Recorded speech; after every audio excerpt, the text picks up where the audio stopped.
Focal. Two guys fight it out over the amazingly gorgeous Reese Witherspoon. Star Wars finds more ways to rip money off of fans, and Denzel Washington in Safe House. That and more from Times Square in New York City. This is Pop Focal. Reynolds is a young CIA agent unsure if Denzel Washington is the good guy or the bad guy.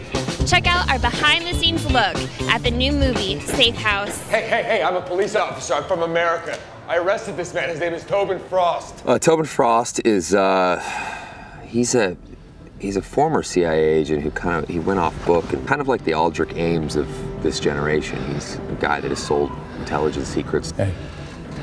They're here for me, but they want me alive. You they'll kill. I think in his mind, he wants to get back at the system, at the CIA, or just the system in general. You got one in the chamber? It's okay. I remember my first posting, Rio de Janeiro.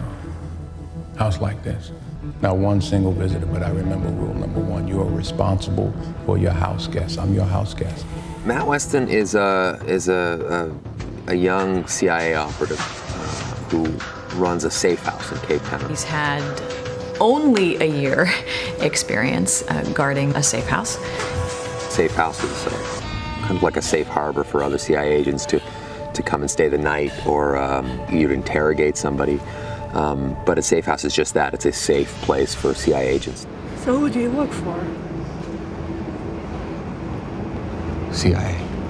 No, I don't do anything. I sit around an apartment all day. I answer the phone. She's aware of a few things. She's aware that he's not always here for her, but she's very cool, and she understands everything, and she loves him so much, maybe more than herself, that she would do a lot of things to make this relationship work.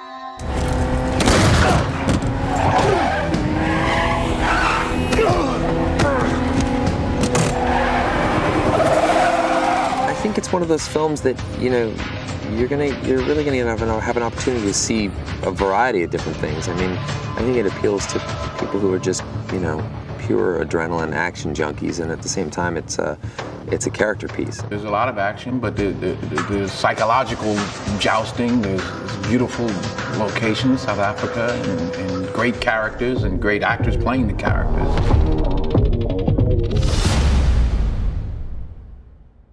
Hollywood has given you guys a treat this Valentine's Day.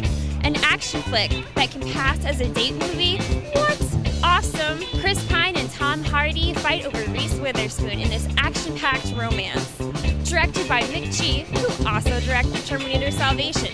Check out This Means War. What were you doing on the computer? Porn? Yeah, I'm photographing my girl.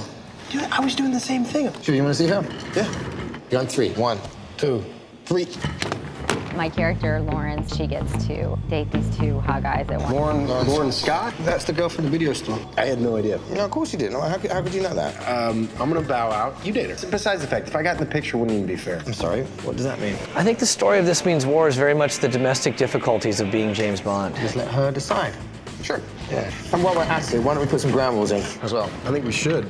Number 1, I don't think we should tell her that we know each other.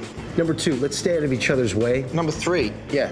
No hanky-panky. God, you have not dated in a long time, have you? It's more like an action romantic comedy, I think. It's more like an action-adventure romantic comedy. They're both incredible. I mean, what a struggle, okay? I have to go home and clean tartar sauce out of Bob's beard. And you're gonna sit here and talk to me about how amazing these two guys are? Is there anything bad about them? Okay, let me think.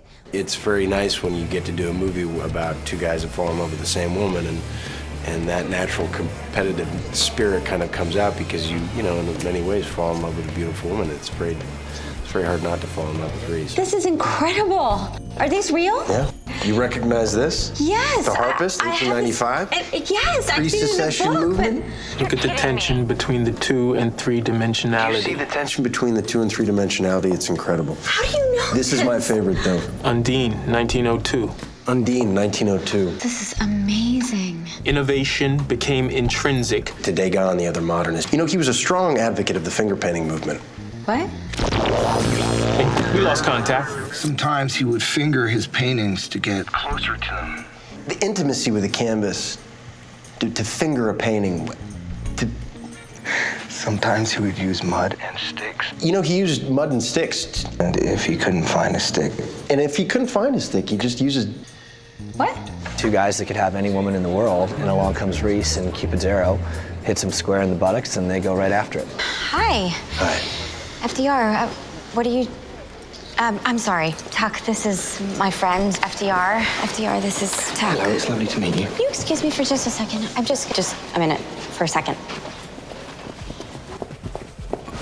Where you going? Hey, where you going?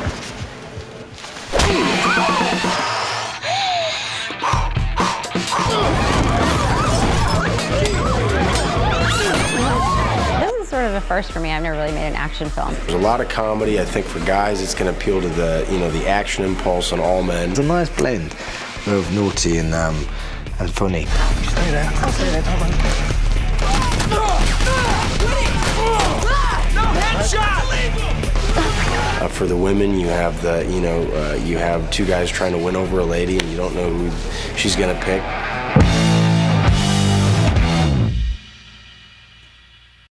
George Lucas keeps finding ways to milk the Star Wars franchise.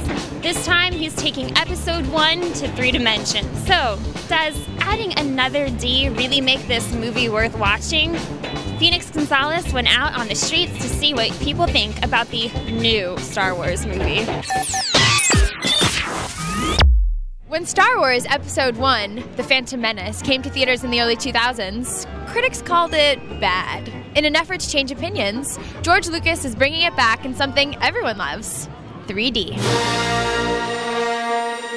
What do you think about Star Wars? Oh, it's amazing. I love Star Wars. You love Star Wars? I mean, I like the first movies. I really don't like Star Wars. What do you think about movies in 3D? Amazing. Amazing. I love it. It's so good. Yeah, 3D. Yeah. It feels like you're really there.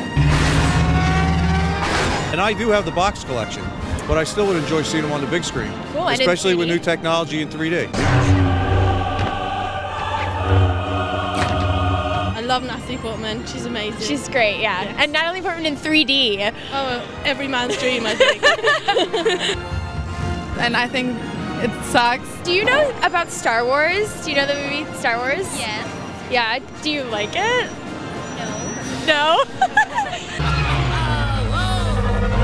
It's a great opportunity to see it in a better way, with a better quality, with all the new technologies we have now. Why don't they make new movies instead of changing it just to 3D? I don't like it.